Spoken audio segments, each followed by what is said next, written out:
KPCC digital media സെല്ലിന് പുതിയ രൂപവും ഭാവവും നൽകാൻ ഹൈബി ഈഡൻ എം.പി. മുമ്പെങ്ങും ഇല്ലാത്ത വിധമായിരുന്നു കെ.പി.സി.സി ഡിജിറ്റൽ മീഡിയ സെല്ലിന്റെ മുന്നേറ്റം. സൈബർ രംഗത്ത് പല തലങ്ങളിൽ ഔദ്യോഗികമായും അല്ലാതെയും ശക്തമായ പ്രവർത്തനങ്ങൾ നടക്കുമ്പോഴും ചിന്നിച്ചിതറിക്കിടന്ന അവയെ ഒരേ തലത്തിൽ കൊണ്ടുവന്ന് ഒരൊറ്റ സംവിധാനമാക്കി മാറ്റിയത് ഈ അടുത്ത കാലത്താണ്. ആദ്യകാലത്ത് ഡിജിറ്റൽ മീഡിയ ഉണ്ടായിരുന്നു എന്ന് പറയപ്പെടുമ്പോഴും അതിന്റെ ചുമതല വഹിച്ചിരുന്നവർ എത്രമാത്രം പാർട്ടിയോട് പ്രതിബദ്ധത ഉണ്ടായിരുന്നു എന്നത് അവരുടെ പ്രവൃത്തികളിൽ നമ്മൾ മനസ്സിലാക്കിയതാണ്. അന്നത്തെ കാലത്ത് അതിനേക്കാൾ നന്നായി വളരെ നല്ല നിലവാരത്തിൽ സൈബർ പോരാളികൾ എന്ന വിശേഷണത്തിൽ ഒരു കൂട്ടം പാർട്ടി സ്നേഹികളും പ്രവർത്തകരും സോഷ്യൽ മീഡിയയിൽ പാർട്ടിക്കും നേതാക്കൾക്കും വേണ്ടി പ്രതിരോധം തീർക്കുകയും പ്രസ്ഥാനത്തിന്റെ ആശയങ്ങൾ പ്രചരിപ്പിക്കുകയും ചെയ്തിരുന്നു.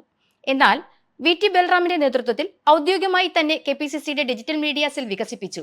രാവും പകലും ഒരുപോലെ പ്രവർത്തിക്കുന്ന ആത്മാർത്ഥതയുടെ പ്രതീകങ്ങളായ കഴിവുറ്റ ഒരു കൂട്ടം പ്രവർത്തകരെ ചേർത്ത് നിർത്തി എണ്ണയിട്ട യന്ത്രം പോലെ എന്നൊക്കെ പറയാവുന്ന തരത്തിൽ അത് പ്രവർത്തിച്ചു.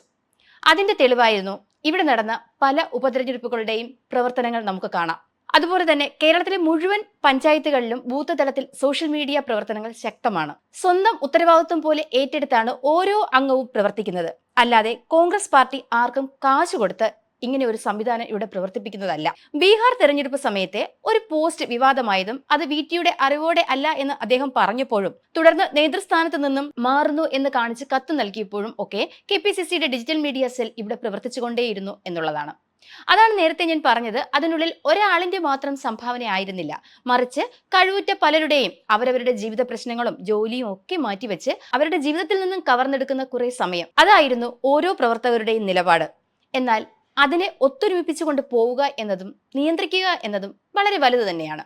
പിന്നീട് പാലക്കാട് ഉപതെരഞ്ഞെടുപ്പുമായി ബന്ധപ്പെട്ട് ഒരു ചാനൽ പാർട്ടിക്കെതിരെ വ്യാജ ആരോപണങ്ങൾ വാർത്തയാക്കിയതും ഡിജിറ്റൽ മീഡിയ സെല്ലിന്റെ ഔദ്യോഗിക ഭാരവാഹികൾ ഉൾപ്പെടെ 8 പേർക്കെതിരെ എടുത്ത വ്യാജ കേസുകളും സംബന്ധിച്ച് കോൺഗ്രസ് പാർട്ടി ആ ചാനൽ ബഹിഷ്കരിച്ചിരുന്നു. തുടർന്ന് ഒരു വർഷമാകുമ്പോൾ ഇടയ്ക്ക് ചിലപ്പോഴൊക്കെ പല നേതാക്കളും ബൈറ്റ് കൊടുക്കുകയും ഒക്കെ ചെയ്തിരുന്നത് മീഡിയ സെല്ലിൽ അതൃപ്തി ഉണ്ടാക്കിയിരുന്നു. എങ്കിലും പ്രസ്ഥാനത്തിന്റെ പ്രവർത്തനങ്ങൾക്ക് നട്ടെല്ലായി തന്നെ പ്രവർത്തിക്കുകയാണ് ഡിജിറ്റൽ മീഡിയ സെൽ. അപ്പോഴാണ് രൂപവും ഭാവവും മാറ്റി ഒന്നുകൂടെ വികസിപ്പിച്ചെടുക്കാൻ പുതിയ നേതൃത്വം ചുമതലയേൽക്കുന്നത്. ഡിജിറ്റൽ മീഡിയ സെൽ ചെയർമാനായ വി.ടി. ബൽറാം മാറിയപ്പോൾ വൈസ് പ്രസിഡന്റായ ഹൈബി ഈഡനാണ് പാർട്ടി ചുമതല നൽകിയത്. ഒപ്പം തന്നെ കെ.പി.സി.സി ഡിജിറ്റൽ മീഡിയ സെല്ലിന്റെ പേരും മാറ്റുകയാണ്. ഇനി മുതൽ സോഷ്യൽ മീഡിയ സെൽ എന്നായിരിക്കും അറിയപ്പെടുക. ദേശീയ തലത്തിലും മറ്റു സംസ്ഥാന ഘടകങ്ങളിലും സോഷ്യൽ മീഡിയ സെൽ എന്നാണ് അറിയപ്പെടുന്നത്. കേരളത്തിൽ മാത്രമായിരുന്നു ഇതുവരെ ഡിജിറ്റൽ മീഡിയ സെൽ എന്ന് അറിയപ്പെട്ടിരുന്നത്.